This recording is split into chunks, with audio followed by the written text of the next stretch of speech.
Kita bertanya jawab, kita sempurnakan dulu materi kita insyaallah. Tadi kita sudah sampaikan dua bentuk karakter atau kriteria umat. Yang pertama adalah ummatud da'wah, umat yang merupakan sasaran dakwah. Siapa saja yang hidup di kalangan manapun, suku apapun, maka semua mereka adalah disebut sebagai ummatud da'wah. Diarahkan kepadanya dakwah Nabi Muhammad SAW. Tidak boleh dia bertahan, kami kan umat Nabi Musa, kami tidak pantas mengikuti ajakan Nabi Muhammad. Itu salah. Karena Rasul sendiri bilang, andaikan Musa hidup hari ini, maka dia akan ikut saya. Nanti ketika Nabi Isa diturunkan oleh Allah dari langit, ajaran mana yang akan disampaikan oleh Nabi Isa? Ajaran Rasulullah sallallahu alaihi wasallam. Maka tidak ada lagi istilah umat-umat terdahulu, yang ada adalah ummatu Muhammadin sallallahu alaihi wasallam, ummatud da'wah. Ada yang menerima, ada yang tidak. Oleh karena itu, pada bagian yang kedua, kriteria yang kedua disebut dengan ummatul ijabah, ummatul istijabah. Mereka yang sudah menerima ajakan itu, maka berarti mereka masuk dalam kelompok ummatul ijabah. Mereka yang telah beriman kepada Allah dan beriman pula kepada Nabi Muhammad sallallahu alaihi wasallam. Yang ketiga, ummatul ittiba'.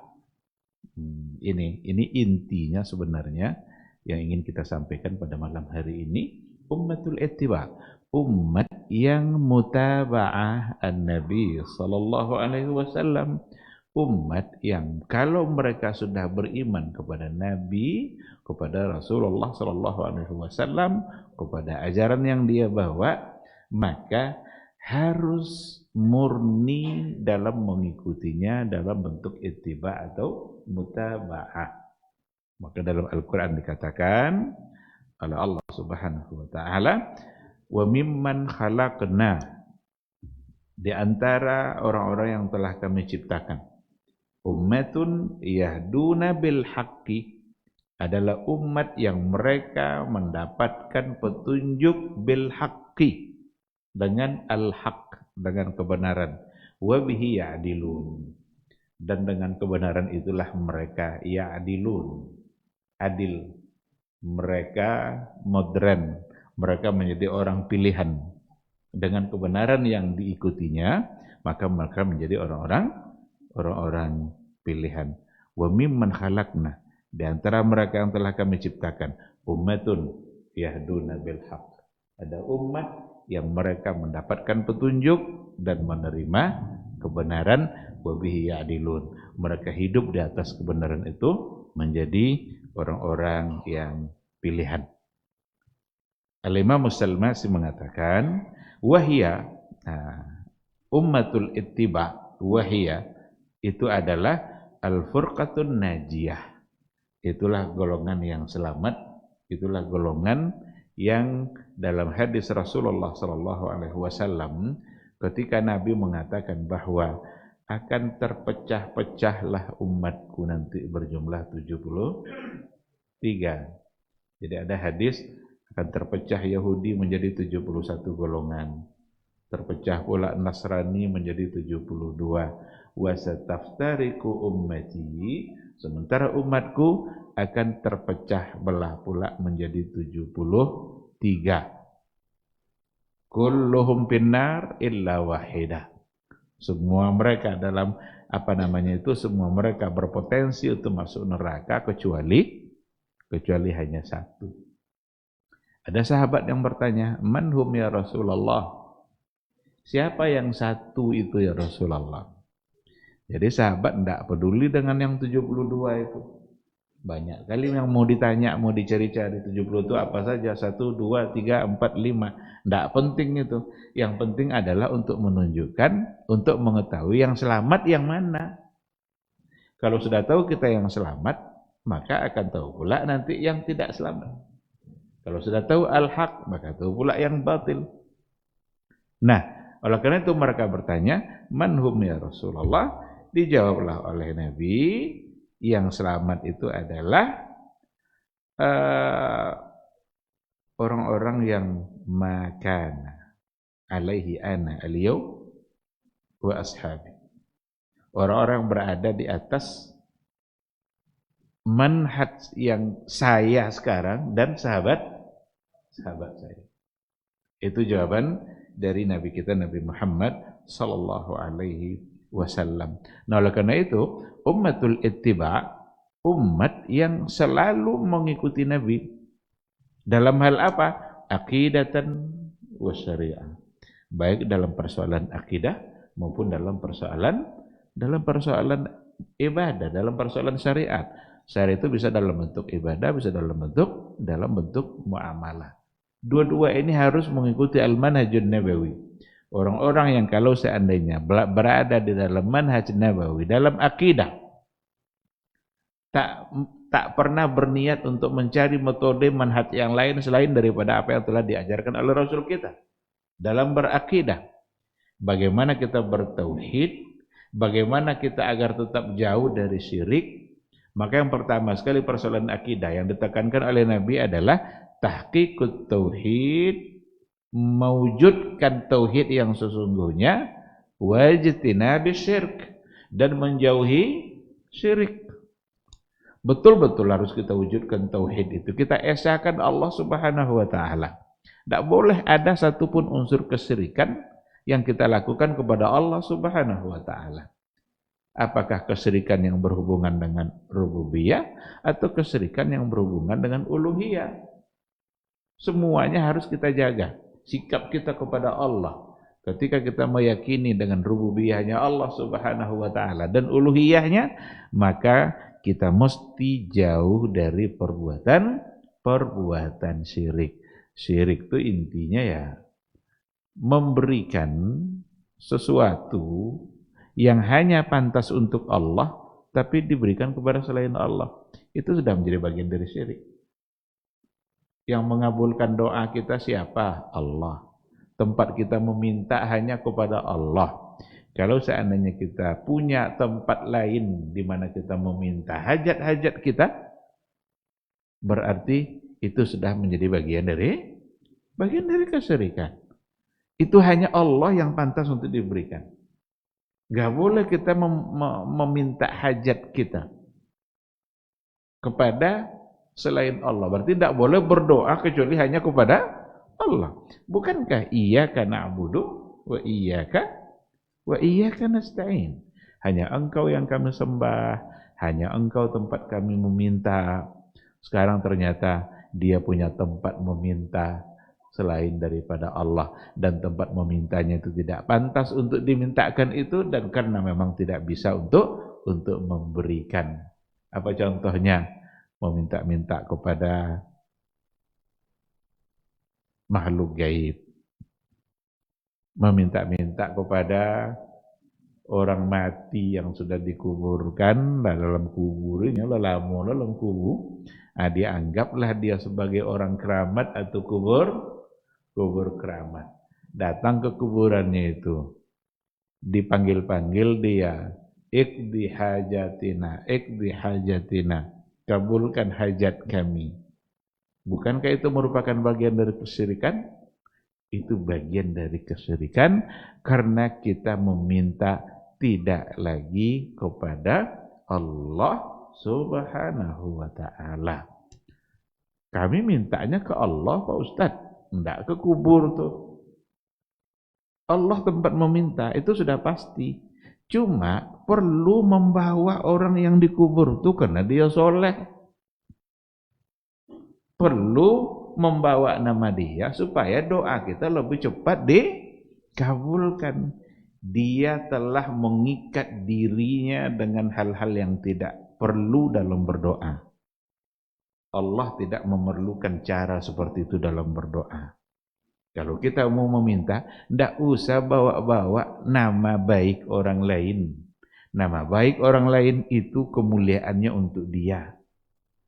Kita kalau mau cepat pula dikabulkan doa, jadilah orang baik pula. Jangan andalkan kebaikan orang lain untuk mengabulkan doa. Saya sering berikan contoh, bukan sering, tapi beberapa kali saya pernah contohkan begini. Ketika kita punya tetangga, orangnya sangat soleh, tahajudnya rajin, puasa sunatnya, amal-amal yang lain, sedekah, pokoknya semua kebaikan tetangga kita mengerjakan. Nah, tiba-tiba kita berdoa begini, ya Allah, tetangga saya itu orangnya soleh sekali. Dengan solehnya tetangga saya itu, ampuni saya. Bisa? Itulah yang terjadi pada orang-orang yang meminta-minta ke kuburan wali itu. Kan wali itu kan orang soleh itu, dalam pandangan mereka adalah orang soleh, orang baik. Karena dia orang baik, maka perlu kebaikannya itu diberikan, dijadikan alasan minta-minta kepada Allah. Ya Allah, dia kan soleh Tuhan. Kabulkan doa saya. Kesolehan dia itu untuk dia. Kalaulah boleh berdoa dengan cara seperti itu, maka kepada Nabi lah yang paling pantas untuk dilakukan. Tapi kenapa tidak ada anjurannya seperti itu? Dan tidak ada contohnya dari sahabat. Ketika Nabi sudah wafat, seharusnya kan Umar kan datang ke kuburan Nabi, sampaikan, bilang, ya Allah, dengan kemuliaan Nabimu ini maka begini. Nah, oleh karena itu, ummatul ittiba, umat yang mengikuti Nabi, maka harus benar tauhidnya, harus benar akidahnya. Dan kembalikan kebenaran itu kepada Al-Quran dan hadis-hadis yang sahih. Karena ada juga kadang menggunakan riwayat-riwayat tapi tidak sahih. Ada yang sering dijadikan alasan untuk meminta-minta ke kuburan Nabi itu. Itu ada satu riwayat dikatakan ada seseorang yang datang ke kubur Nabi, wahai Rasulullah, sudah lama tidak hujan. Ini pada masa Umar nih. Dalam riwayat itu, sudah lama tidak hujan. Tolong sampaikan kepada Tuhanmu biar hujan turun. Malam-malam, yang berdoa tadi bermimpi. Ditemui oleh Nabi. Dia bermimpi ditemui oleh Nabi. Suruh datangi Umar ibn al-Khattab. Dan insya Allah hujan akan turun. Itulah kira-kira makna riwayatnya. Itu yang dibangga-banggakan terus riwayat itu. Padahal ketika kita baca penjelasannya oleh para ulama, riwayat itu dihukumkan sebagai riwayat yang tidak sahih. Kenapa tidak sahih? Dari segi sanadnya, di situ ja'a rajulun, datang seseorang. Kalau seseorang, siapa orangnya tidak jelas. Kemudian ada di antara nama di antara sanadnya itu namanya Malik Ad-Dar. Malik Ad-Dar itu majhul, nggak jelas orangnya. Yang ketiga, riwayat itu bertentangan dengan hadis yang sahih. Apa hadis yang sahihnya? Umar bin Al-Khattab menemui Al-Abbas pamannya Nabi. Apa kata Umar? Wahai Abbas, dulu ketika Nabi hidup, kami datang menemui Nabi supaya dia berdoa agar hujan turun. Sekarang Nabi sudah wafat, maka kami datang menemui kamu sebagai pamannya, dan kamu juga adalah orang yang soleh. Maka mohon kamu juga ikut berdoa kepada Allah, doakan supaya hujan turun. Umar mengatakan, dulu ketika Nabi hidup, kami datang menemui dia. Sekarang sudah wafat, maka kami bertentangan dengan hadis yang tadi. Kan seharusnya mau hidup, mau mati. Umar kan datangnya ke Rasul seharusnya, tapi enggak, karena Nabi sudah wafat, maka kami menemui pamannya, dan kamu adalah orang yang saleh. Jadi yang tadi itu bertentangan dengan hadis yang sahih. Maka kesahihan sebuah hadis, apalagi dalam persoalan akidah, memang itu mutlak untuk menjadi syarat diterima. Kalau seandainya tidak sahih, maka tidak bisa dijadikan sebagai landasan. Nah, ummatul ittiba, ciri-cirinya seperti itu. mengikuti Nabi. Apa yang datang dari Nabi itu yang diikuti. Wabil khusus yang paling utama itu dalam persoalan tauhid, dalam persoalan akidah. Harus bentuk-bentuk kesyirikan itu mesti ditinggalkan jika ingin masuk dalam kategori ummatul ittiba. Apalagi dalam persoalan akidah yang penting untuk didudukkan persoalannya sesuai dengan manhaj Nabi. Al-manhajun nabawi itu dalam persoalan meyakini sifat-sifat dan nama-nama Allah. Bagaimana manhaj nabawi dalam persoalan ini? Manhaj nabawi dalam persoalan ini itsbatu ma asbatahu Allahu ala nafsihi fil Quran was sunnah. Menetapkan semua yang telah ditetapkan oleh Allah untuk dirinya dalam Al-Quranul Karim dan meyakini apa yang telah ditetapkan oleh Rasulnya di dalam hadis-hadisnya. Nah, oleh karena itu terkait dengan persoalan sifat-sifat Allah, maka ummatul ittiba benar-benar mengembalikannya kepada manhaj nabawi, bagaimana metode Nabi dalam mengenal Allah, bagaimana metode Nabi dalam menetapkan sifat-sifat Allah Subhanahu wa taala. Apa yang ada dalam Al-Qur'an, Allah yang menyampaikan, maka menjadi satu kewajiban pula untuk kita untuk menetapkan dan mengimaninya, meyakininya. Tanpa ditasbih, tanpa diserupakan, tanpa ditakyif, dicarikan cara bagaimana-bagaimananya, tanpa ditamsil, diberikan permisalannya, dan tanpa dita'til. Ta'til itu maksudnya tanpa dihapus atau ditolak. Karena banyak sekali aliran-aliran yang muncul belakangan setelah masa sahabat, mereka bermasalah dalam persoalan menetapkan sifat-sifat Allah Subhanahu wa taala. Kenapa mereka bisa bermasalah seperti itu? Karena mereka tidak lagi menggunakan al-manhajun nabawi. Mereka tidak lagi menggunakan manhaj Nabi dalam menetapkan itu. Nabi ketika datang ayat dibacakan oleh Jibril, dia menyampaikannya kepada umatnya, kepada para sahabat. Nabi menyampaikan semuanya dan meyakini apa yang ada dalam Al-Quran tanpa mentakwil-takwil, tanpa menolaknya, tanpa menyerupakannya. Apa yang ada dalam Al-Quran untuk Allah itu sesuatu yang layak untuk Allah sesuai dengan kemuliaan dan keagungannya. Jangan sekali-kali untuk diserupakan dan disamakan. Karena memang tidak akan pernah serupa dan tidak pernah sama. Nah, oleh karena itu konsep Nabi di dalam menetapkan sifat itu al-isbat, ditetapkan apa yang ada, kemudian dinafikan keserupaannya. Dinafikan, harus dinafikan. Karena Allah sendiri yang menafikan.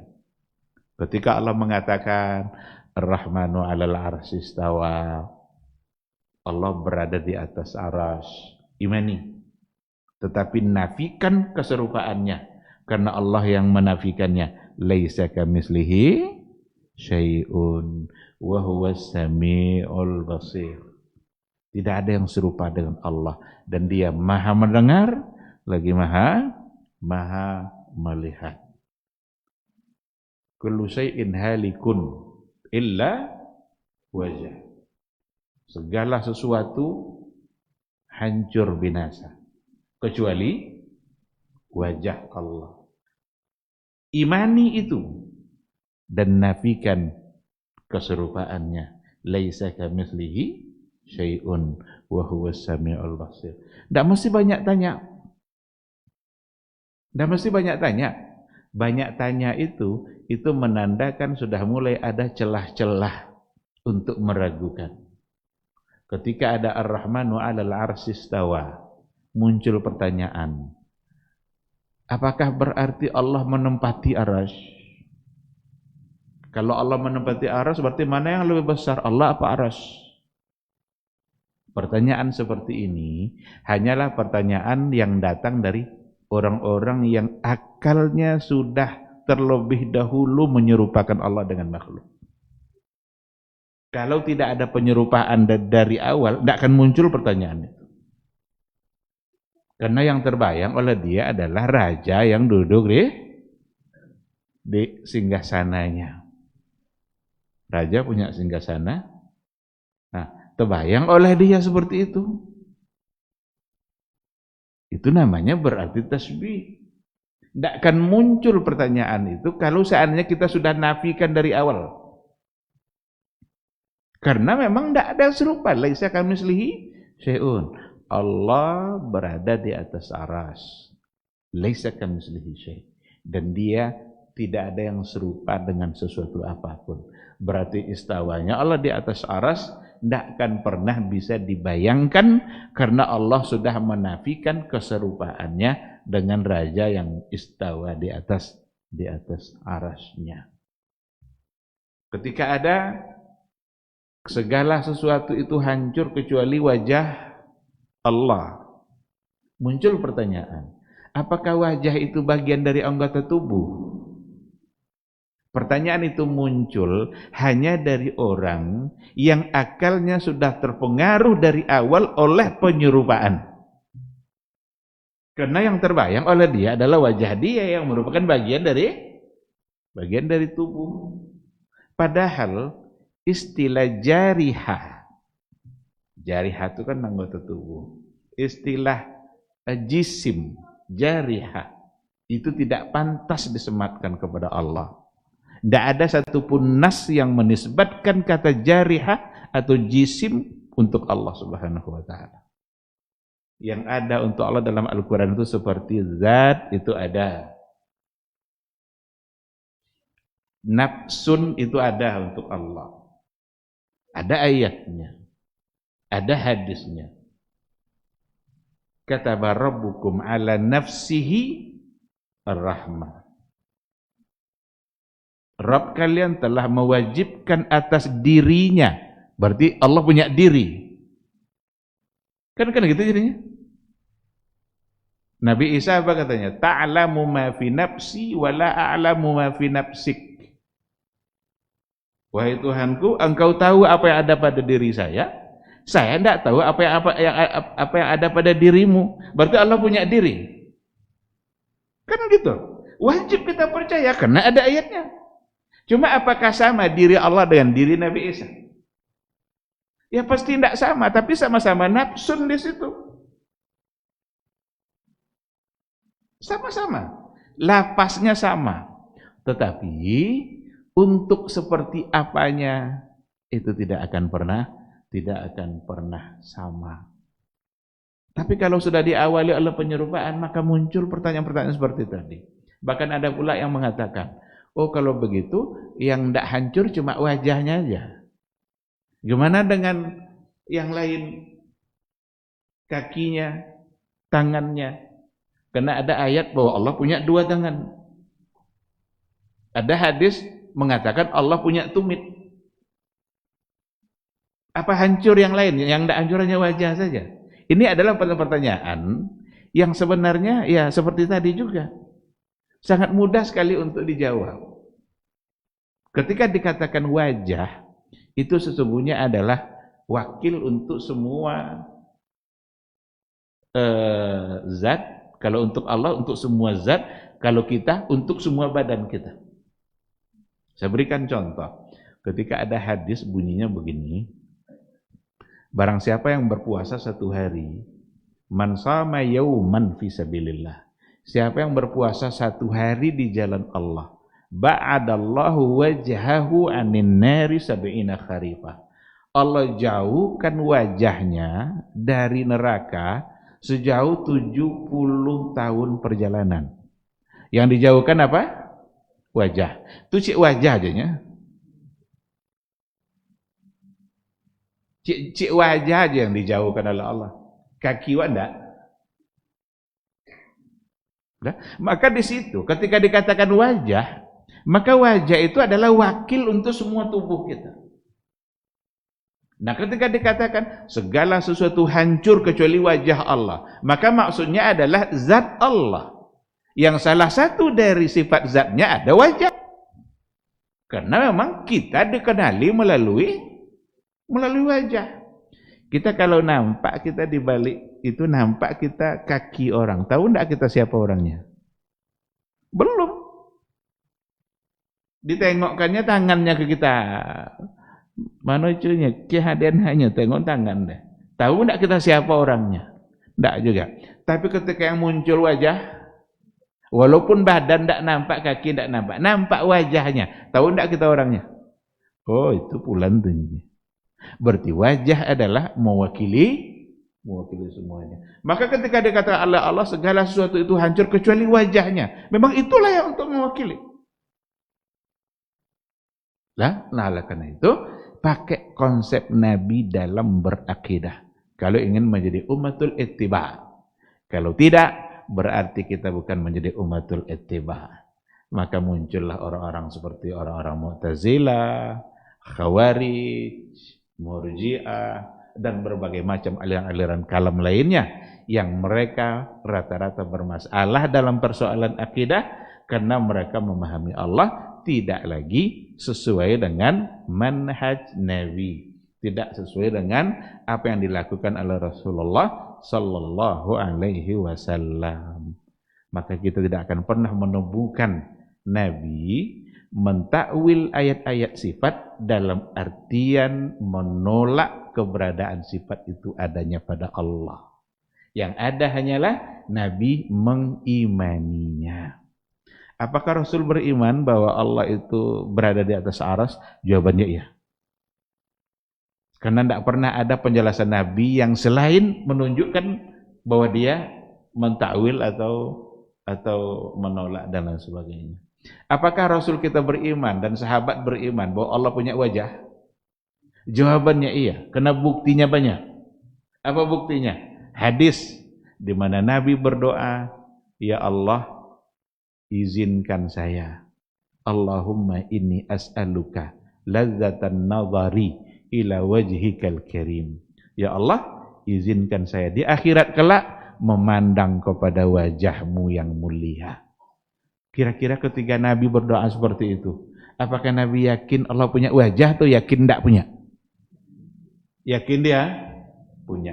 Dan tidak ada satupun riwayat yang datang dari Nabi untuk menunjukkan bahwa wajah itu bukanlah wajah.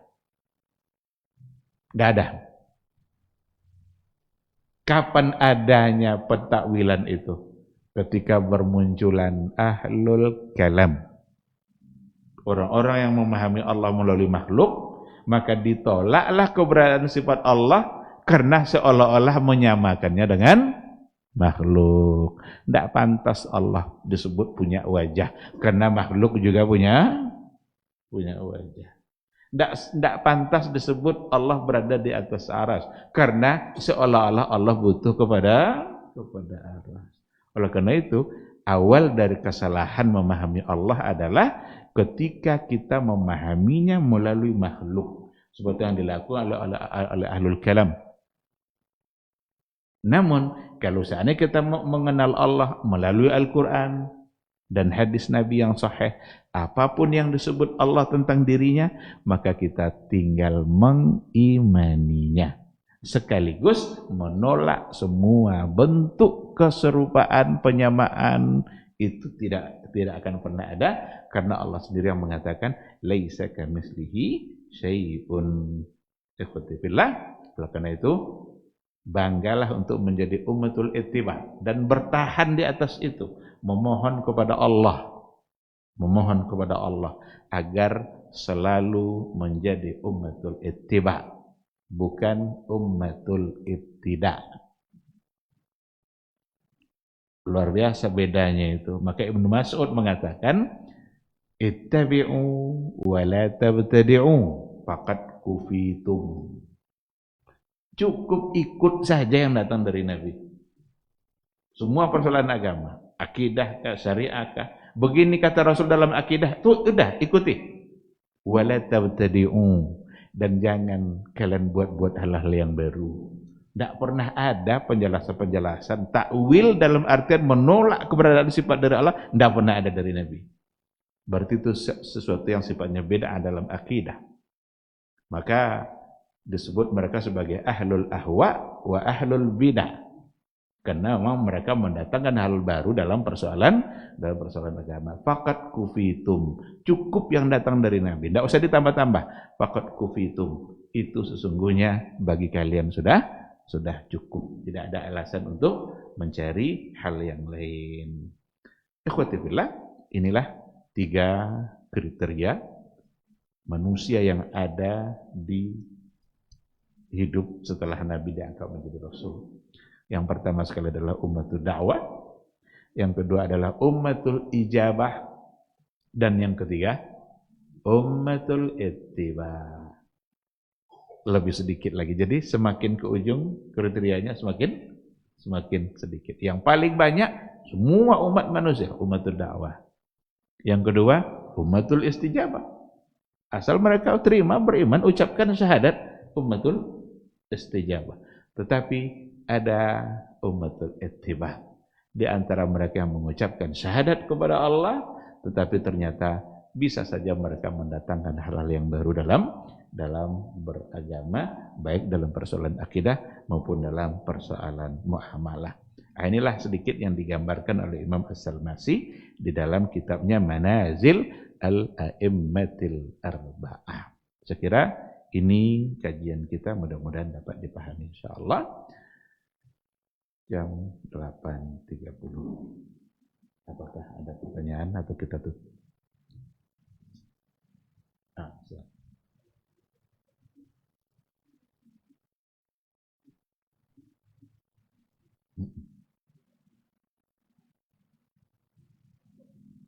Iya. Yang 3 tadi itu pembagian ummatul istijabah. Orang yang sudah beriman, orang sudah menerima, datang dakwah Nabi lalu mereka menerima. Berarti mereka sudah masuk ke dalam umat Nabi Muhammad sallallahu alaihi wasallam. Bukan lagi sebagai ummatul dakwah. Nah, nanti di dalam keberagamaan kita dalam Islam ada maratib, ada tingkatannya. Muslim, mukmin, muhsin. Islam, iman, ihsan.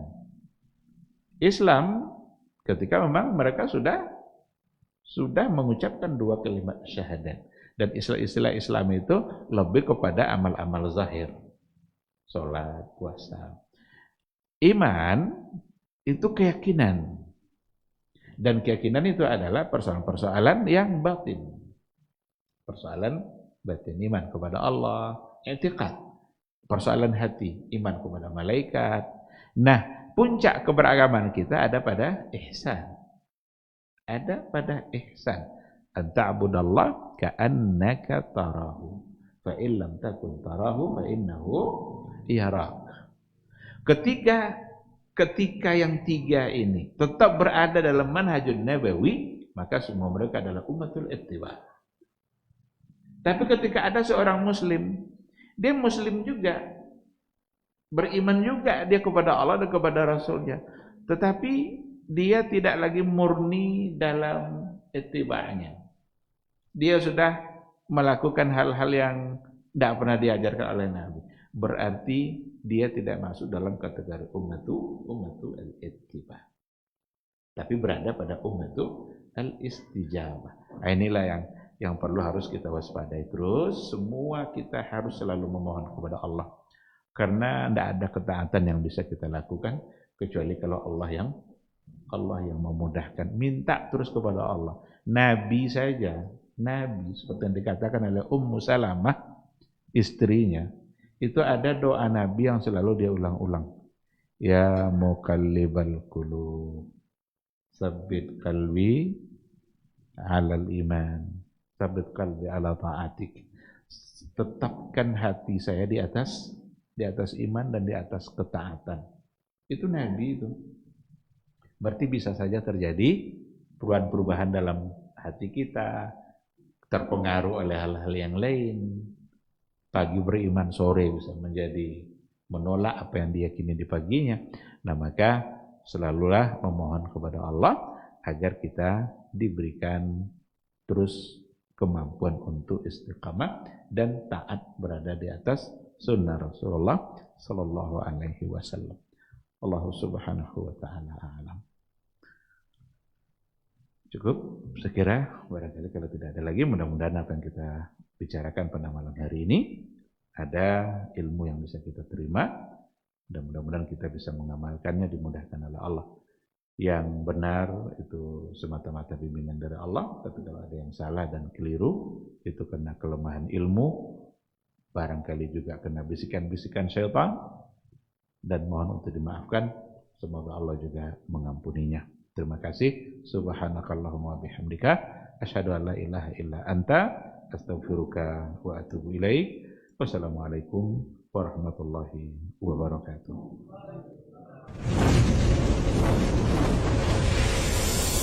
Baba TV Sunnah, belajar agama baru alim.